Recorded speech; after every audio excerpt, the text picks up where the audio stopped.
020088. Prodi Bimbingan dan Konseling Kristen. Baik, di sini saya akan menjelaskan tentang teori belajar humanistik. Pengertian teori belajar humanistik yaitu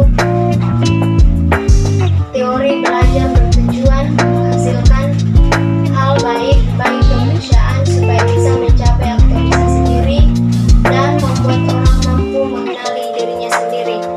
Pengertian teori belajar humanistik menurut para ahli, yaitu yang pertama menurut Carl Roger, mengungkapkan kebutuhan individu ada 4, yaitu yang pertama penghargaan positif, yang kedua pemeliharaan, yang ketiga peningkatan diri yang positif, yang keempat belajar yang berguna secara sosial modern, yaitu belajar mengenai proses belajar dan terbuka.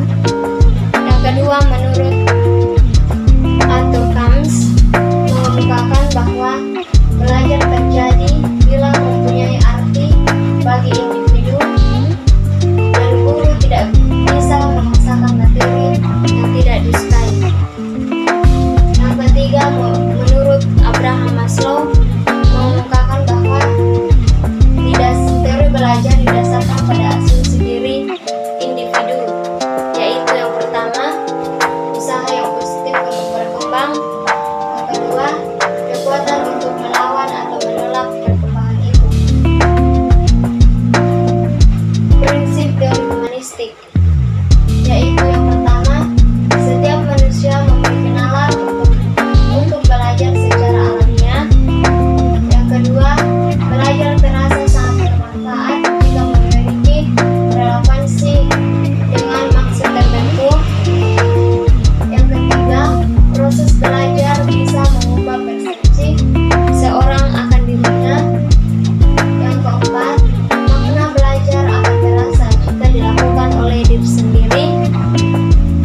Yang kelima, setiap pembelajar harus mampu menumbuhkan kepercayaan dirinya. Yang keenam, belajar sosial tentang proses belajar itu sendiri.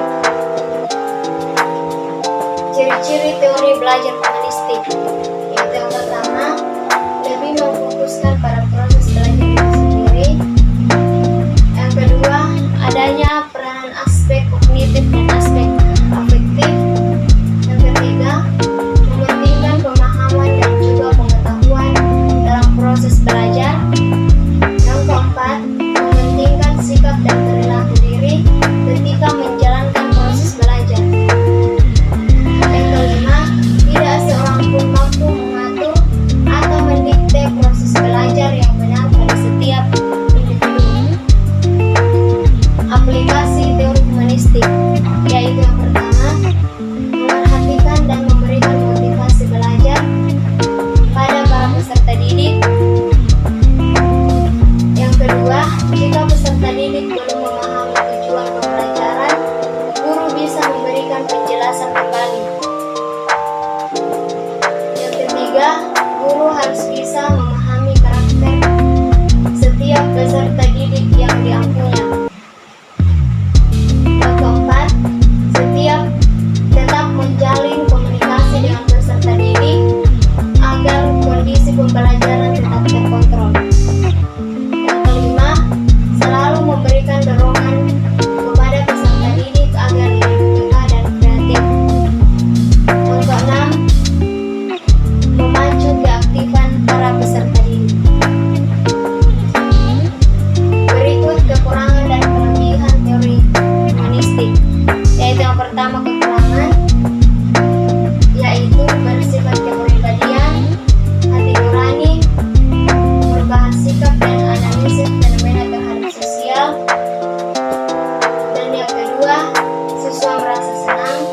Yang ketiga, sebagai manusia yang bebas, tidak terikat oleh orang lain.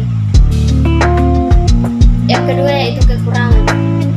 Kekurangannya yaitu yang pertama, tidak mau memahami potensi dirinya, akan ketinggalan dalam